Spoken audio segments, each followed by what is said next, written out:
One of the new programs we cranked out at Oath is the Battle Buddy program, which Dallas knows all about. We did our first hunt with the Battle Buddy program out at Broken Spur Ranch, and we took a young man named Jace, who was 9 years old. His dad lost his life in Afghanistan.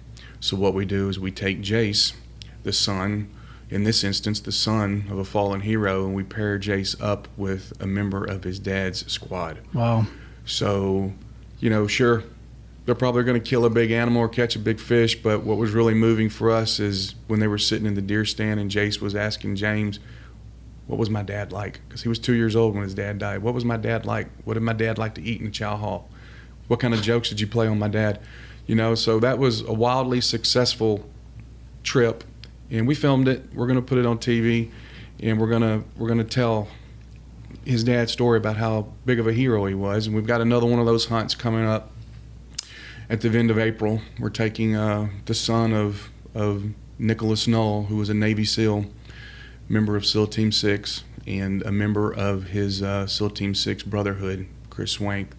So it's going to be Nicholas's son and a member of his dad's SEAL team are going to go out. And it's just phenomenal, man. I think this is one of the best programs that we've come up with, because you see these two individuals get together, and you're military, and if anything happens to any of your brothers, you got that family's back. That's right.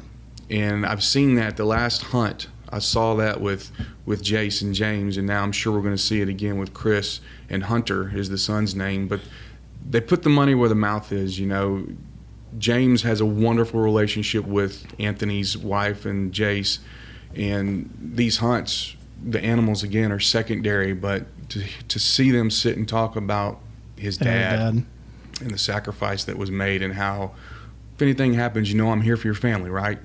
James still gets together with Jace's and his mom, and they still do dinners and stuff, just like they did when they were on the team in Afghanistan. When they'd come home, they'd all get together. I'm so glad we're not on video, because my eyes are tearing up, just because it's like, I couldn't imagine. I'll do my best here. I couldn't imagine hearing those conversations, like what's my dad like, because I never knew him. Yeah, sorry. Tough. There were a couple of times where, when we're doing the show a little bit differently, there's no hosts on the show. When we start the show off, Rob and I, or Rob or I, sit and we do about a 60-second intro. Hey everybody, welcome to the Ultimate Hunt. This week we got a really great hero for you. We're going to display, it's, so-and-so. And we give his story a little bit, and then that's it. The rest of the time, the cameraman's focused on the veteran. He's talking directly with the veteran. So it's not going to be a show where you see Gary's ugly face on TV 90% of the time. So when we did the hunt with Jace and James, the camera was on them majority of the time. And I'm not going to lie to you, man. I wear my emotions. I'm sure it's a tearjerker. I wear my emotions on my sleeve. And there were a couple times where I had to step away, because Jace was just an absolutely phenomenal little kid. His mom, he ended up shooting a nice black buck, and his mom said he sleeps with the bullet casing. He's just a phenomenal kid. He shoots like his daddy. His daddy was a sniper on an SF team, and we brought him a brand new, James and the guys from his dad's team bought him a brand new 243, and within 5 rounds at 100 yards, he had it in a baseball size grouping pattern.